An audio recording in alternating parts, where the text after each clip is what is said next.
Olá, boa noite, eu sou o irmão Reis, eu estou nessa noite aqui em nome de Jesus Cristo para fazer um vídeo para vocês. Jesus Cristo falou em Mateus capítulo 18, no versículo 20: aonde estiverem dois ou três reunidos no meu nome, eu estou no meio deles. Então nós estamos em nome de Jesus Cristo.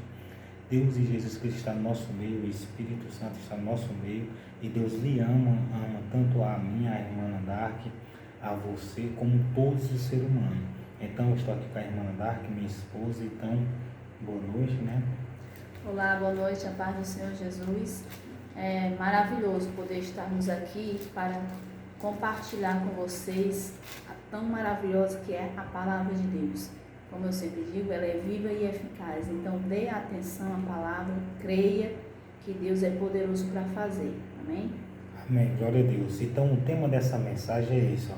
Nós temos que lutar para não cometer o pecado, porque Deus quer que nós viva sem pecado. Então Deus, o que é que Deus quer? Deus, ele quer que você lute contra o pecado. Por quê? Porque se eu e você viver na prática do pecado, nós não vamos ser salvos eternamente. Não tem para onde correr.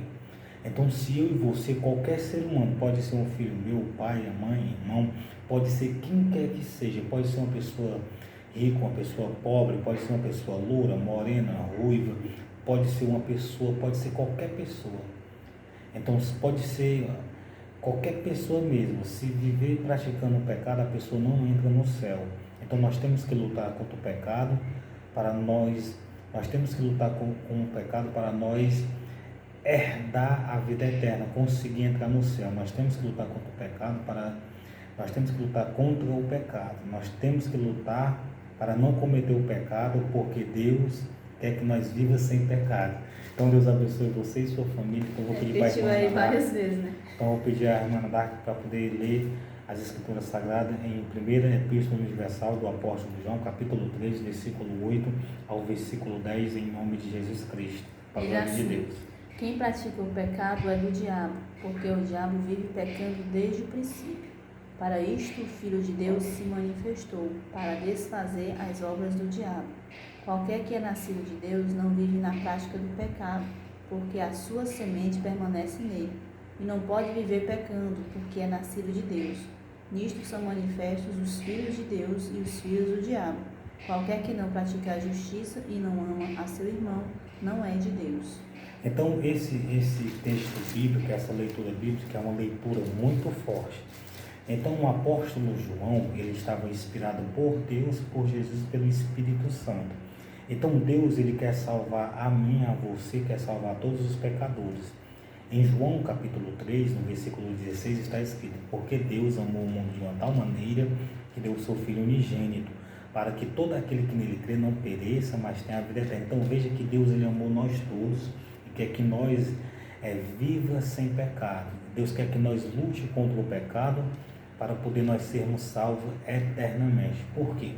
Porque a Bíblia diz que aquele que faz a vontade do Senhor, como eu li em João, 1 João capítulo 2, no versículo 17, porque o mundo passa e a sua concupiscência, mas aquele que faz a vontade de Deus permanece para sempre. Em outras palavras, aquele que luta contra o pecado, aquele que se esforça para não cometer o pecado, aquele que obedece às Escrituras Sagradas.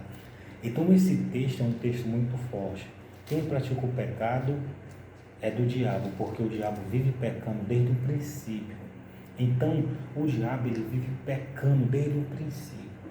Então a Bíblia, quando fala com essa linguagem forte, ela diz assim: quem pratica o pecado é do diabo. Então o que é que acontece? Há pecados que só ofendem você. Se você for uma pessoa que bebeu, usou droga ou cigarro, mas você não faz mal ao seu próximo, a ninguém, sua família, seus filhos, sua mãe, continua sendo pecado, mas está ofendendo só você. Isso, se caso você vive praticando esse tipo de pecado. Porque no caso você pode adquirir uma enfermidade, né? Por conta do vício, né? E a pessoa, lógico que o familiar, né? A pessoa ali vai sofrer, porque ela não quer ver, né? O seu familiar na situação de vícios, mas realmente vai atingir a pessoa que está praticando, com alguma enfermidade, alguma coisa do tipo. Então, o que é que acontece? Há pecados que Deus quer que você não faça. Por quê? Porque eu digo para você, Jesus disse assim: O primeiro maior mandamento é amarás ao Senhor teu Deus de todo o teu coração, de toda a tua alma, de todos os teus pensamentos, de toda a tua força. Em Mateus capítulo 22, no versículo 37 em diante. E o segundo, semelhante a este, é amarás ao teu próximo como a ti mesmo. Destes dois mandamentos depende toda a lei e os profetas. Essas palavras estão em Mateus capítulo 22, no versículo 37 ao 40. Então, se você matar alguém, se você mandar matar alguém, se você mandar perseguir a vida de alguém, se você mandar maltratar alguém, se você cometer injustiça contra a vida de alguém, estes pecados são os pecados que o diabo, o Satanás e o demônio, eles adoram, e são os pecados que Deus detesta, e esses pecados são os pecados que levam você a perder a salvação. Isso, quer dizer, não é que há pecados que você possa cometer e há pecados que você não possa cometer, não é isso. Não a é questão é que Deus sabe que tem pecados que nos separam dele e tem pecados que é inevitável nós cometermos, porque nós somos seres humanos, como né, um pensamento mau, um palavrão que às vezes sai, você se irou ali, né, a Bíblia diz, irai-vos não pequeis, então às vezes se ira, mas às vezes você comete o pecado de falar um palavrão, de ofender alguém e alguma coisa do tipo. Então é isso que a gente está aqui tentando explicar. Verdade. Então Deus quer que eu e você não viva praticando pecado. Ele quer que nós vivamos sem pecado. Para quê? Para que nós não seja filho do diabo e para que nós não faça a vontade do diabo. Então Deus quer que nós vivamos sem cometer o pecado. Para isto o Filho de Deus se manifestou para desfazer as obras do diabo. Então o Filho de Deus, ele se manifestou para desfazer as obras do diabo. Como? Através das Escrituras Sagradas, através dos ensinamentos de Jesus Cristo, através da palavra que ele pregou, os ensinamentos que ele pregou.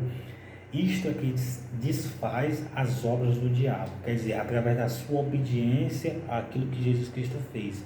E quando ele morreu na cruz do Calvário e quando ele ressuscitou, ele desfez as obras do diabo. Agora o meu dever, o seu dever, o dever do ser humano para ser salvo, tem que obedecer aos mandamentos e lutar contra o pecado para viver sem pecado. Isso. Jesus ele veio, né? Ele fez a parte dele, ele veio, né? Como o Senhor queria, veio. Então passou ali por aqueles dias pregando a palavra, aqueles anos pregando a palavra. Então ele foi ali crucificado e ao terceiro dia ele ressuscitou e a Bíblia vai dizer que ele venceu a morte, que ele venceu, né, o diabo. Então é o que está escrito aqui. Jesus veio para isso, para vencer o diabo, o pecado. O pecado que faz separação de nós e Deus. É disso que nós estamos falando. Então no versículo 9 ele diz assim, ó, qualquer que é nascido de Deus não vive na prática do pecado. Então, se você aceitou Jesus e se batizou, você não vai viver na prática do pecado. Por quê? Porque você é um filho de Deus e você vai obedecer a Deus. Então, porque a sua semente permanece nele e não pode viver pecando, porque é nascido de Deus. Então, quando a pessoa aceita Jesus, a pessoa se batiza, quando a pessoa se reconcilia, quando a pessoa lê a Bíblia, quando a pessoa escuta pregações, quando a pessoa se esforça para obedecer a Deus, a pessoa vive sem pecado. A pessoa não pode viver pecando. Por quê? Porque a semente, o Espírito Santo está em nós, a palavra. No versículo 10, nisto se manifestou os filhos de Deus, nisso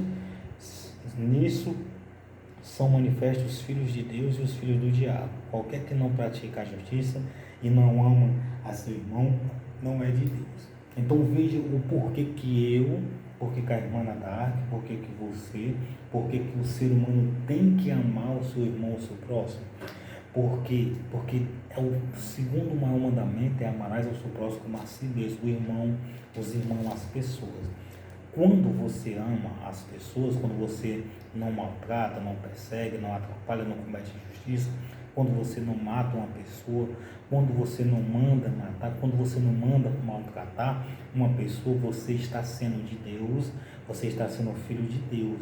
Mas quando você comete o pecado, você não está sendo filho de Deus, mas sendo filho do diabo, segundo Deus e Jesus, segundo o Espírito Santo e segundo João. Então Deus quer que eu e você sejamos filhos de Deus. Então nisto são manifestos os filhos de Deus e os filhos do diabo. Quando ele fala os filhos do diabo, ele se refere, quer dizer, aqueles que fazem a vontade dele. Então Deus não quer que você faça a vontade do diabo, mas a vontade dele. Em nome de Jesus. Ou seja, Cristo. nisso se manifestou, né? Ele diz, e os filhos do diabo, ou qualquer que não pratica a justiça e não ama a seu irmão, não é de Deus. Aí no começo diz, né? Nisto são manifestos os filhos de Deus e os filhos do diabo. Ou seja, é através das nossas obras que você vai ali ver uma pessoa que realmente tem Deus na sua vida e uma pessoa que não está com Deus na sua vida. Por quê? Porque ela vai obedecer a Deus, né? E ela vai cumprir esses mandamentos, que são lá os 10 mandamentos que a maioria das pessoas conhecem, e a qual Jesus disse que esses 10 mandamentos seriam ali transformados em 2. Porque se você praticar esses 2 mandamentos, que é amar a Deus sobre todas as coisas e ao seu próximo como a si mesmo, você vai conseguir praticar o restante dos mandamentos. Amém. Né? E isso somente com a ajuda do Espírito Santo, porque realmente nós, como seres humanos, né, carne, a gente não consegue. Não consegue. Eu digo isso porque eu já vivi sem o Espírito Santo na minha vida e hoje eu tenho o Espírito Santo. Então eu sei qual é essa diferença, porque realmente o Espírito Santo, ele faz uma obra maravilhosa na nossa vida que nós, como seres humanos, não conseguiríamos sem ele. Por isso que Jesus disse, é necessário eu ir para que possa vir o Espírito Santo, o nosso Consolador, né? Aquele que vai realmente nos consolar, nos direcionar, nos ajudar, porque está escrito também em Gálatas, né? Está escrito lá em Gálatas também o fruto do Espírito Santo. Então é necessário que o Espírito Santo esteja na nossa vida para que a gente possa conseguir, né, praticar a palavra de Deus. Por exemplo, quem pratica o pecado é do diabo, porque o diabo vive pecando. Então, uma pessoa que vive cometendo pecado, por exemplo, uma pessoa que vive adulterando. Então, o adultério é a vontade do diabo. Matar alguém é a vontade do diabo. Furtar é a vontade do diabo. Ter inveja, caluniar. Enganar é a vontade do diabo. Mandar maltratar, mandar perseguir é a vontade do diabo. Mandar atrapalhar é a vontade do diabo. Beber, usar drogas, cigarro, segundo a palavra de Deus, segundo a lei de Deus, é a vontade do diabo. Então eu e você, nós temos que lutar contra esses pecados. Porque através de eu e você lutar, nós vamos ser salvos. Não é eu que determinei essa palavra, esse ensinamento. Foi Deus e Jesus e o Espírito Santo. E os apóstolos deram continuidade e serve para o nosso bem físico e espiritual, para a nossa salvação. Então, qualquer que pratica o pecado é do diabo. Porque o diabo vive pecando. Para isso se manifestou o Filho de Deus. Então, Jesus se manifestou. Então, veja que quando uma pessoa recebe Jesus, mas todos os que o receberam deles o poder de ser feito filho de Deus aos que creem no seu nome. Quando você aceita Jesus e se batiza, você se torna filho de Deus. Então, quando você obedece às Escrituras, você permanece sendo filho de Deus. Então, é isso que eu quero explicar para você. Essa leitura é muito forte. Até eu, quando eu leio, eu fico um pouco assim, mas é para a honra e a glória de Deus. Então, Deus, Ele quer que você seja um filho dEle. Ele quer que a semente dEle permaneça no seu coração, quer amar o seu próximo, fazer o bem, obedecer a palavra, não mentir, não enganar, não cair, não aborrecer o próximo, não perseguir, não atrapalhar, não cometer injustiça, não maltratar, porque desta maneira você vai ser salvo eternamente. Você vai estar obedecendo a Deus no primeiro e no segundo maior mandamento. Então Deus abençoe você e sua família, em nome de Jesus Cristo. Glória a Deus, é verdade. E como eu falei, né, o Espírito Santo de Deus que vem na nossa vida através de Jesus, através de nós crermos em Jesus, ali nos batizarmos, né, nas águas, para que possamos andar em novidade de vida, decidimos que não queremos mais, né, o pecado na nossa vida, queremos sim andar em santidade. Então é necessário você ouvir a palavra, você entender como funciona a salvação, não é verdade? Amém. Lembre-se, você tem que amar o seu próximo, porque amar o próximo é o segundo maior mandamento, não é loucura minha nem da irmã. No versículo 11 está escrito assim, porque esta é a mensagem que ouviste desde o princípio, que nós amemos uns aos outros. Então ame o seu próximo, você vai agradar a Deus, a Jesus, ao Espírito Santo. Então você vai ser salvo. Então Deus abençoe você e sua família, em nome de Jesus Cristo. Amém. Vamos fazer aqui uma pequena oração. Amém. Em nome de Jesus. Amém. Amado Deus, Pai querido, Deus santo, meu Pai, nós te pedimos em nome de Jesus, meu Deus, que essa pessoa possa, meu Pai, dar ouvidos à tua palavra, meu Deus, que ela possa conhecer o Senhor e saber, meu Deus, o quanto é bom fazermos a tua vontade, quanto estarmos em obediência a ti, porque a tua palavra diz, meu Deus, que quando nós somos obedientes a ti, as tuas bênçãos nos alcançam, Pai. Então é necessário obedecermos a tua palavra para que o Senhor venha nos abençoar. Então, em nome de Jesus, nós te pedimos, meu Deus, abençoa, meu Deus, essa pessoa, na força ela, meu Pai, em nome de Jesus, para permanecer em obediência. Amém. Amém. Glória a Deus. Aleluia, né?